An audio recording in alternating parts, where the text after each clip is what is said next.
being able to stay home and do nothing. And I thought it would make me happy. But the reality is staying home and doing nothing becomes boring and depressing very, very quickly. Okay? Very quickly, because life without a mission and without goals quickly becomes unproductive suffering.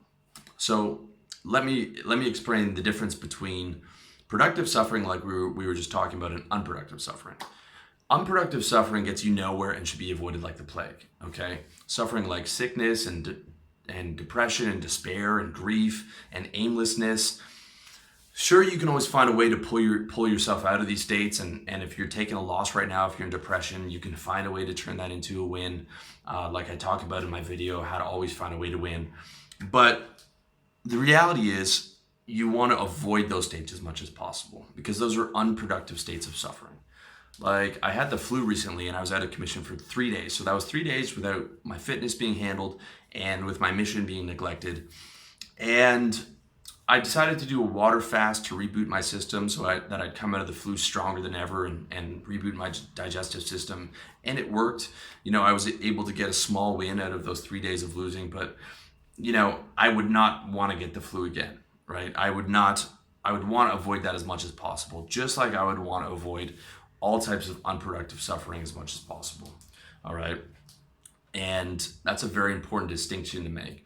Productive suffering is suffering that you teach yourself how to enjoy, like the pain in the gym or the pain, the grind of your business. You learn to love the grind, okay? You would enjoy the journey as much as the end result, if not more. Unproductive suffering is suffering that gets you nothing, okay? Depression is never going to build you a business. Despair is never going to get you to your personal best in the gym. Feeling sorry for yourself is never going to help you do anything. In fact, it's going to take away from all that stuff. It's going to take away from all your momentum. So that's very important to understand those distinctions, and the focus is on productive suffering. All right. So in conclusion, understand and accept that suffering is reality.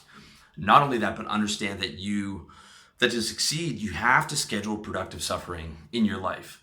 Not only do you accept that suffering is there, but you actually have to schedule productive suffering in. For example, I have at least 10 things to do every day outside of business that are not particularly exciting. Shit like, taking my vitamins, taking my greens juice, all answering emails, all that bullshit.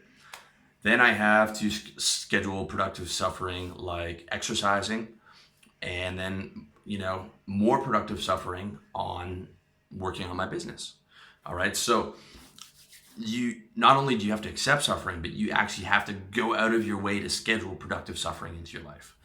That means looking at it head on, breathing it in, and learning to enjoy it. And not just enjoy it, but learning to love it. Learning to love the grind, to live for the grind. And when you do that, nothing can touch you, right? Because it's hard as hell to compete with a guy who loves what he's doing for work, right? If you love what you're doing it 10 hours a day, it's going to be fucking hard to compete with you, man.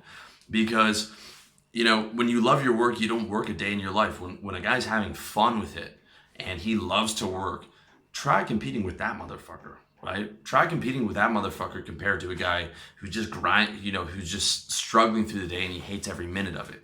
That guy is never going to beat you when you have learned to embrace the grind and embrace the hustle. But just make sure you don't confuse productive suffering with unproductive suffering.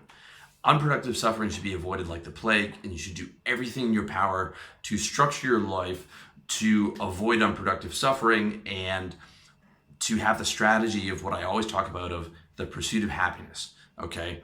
Both in your inner world and your inner reality of reframing and positive self-esteem, and in your outer reality, like making sure you get enough sleep at night, avoiding people who are sick, avoiding situations that make you depressed, and all these things that I talk about.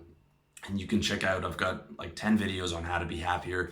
Got my video and article on how to fight depression if you're interested in more information on that. And basically just cutting off unproductive suffering any way that you can possible. All right.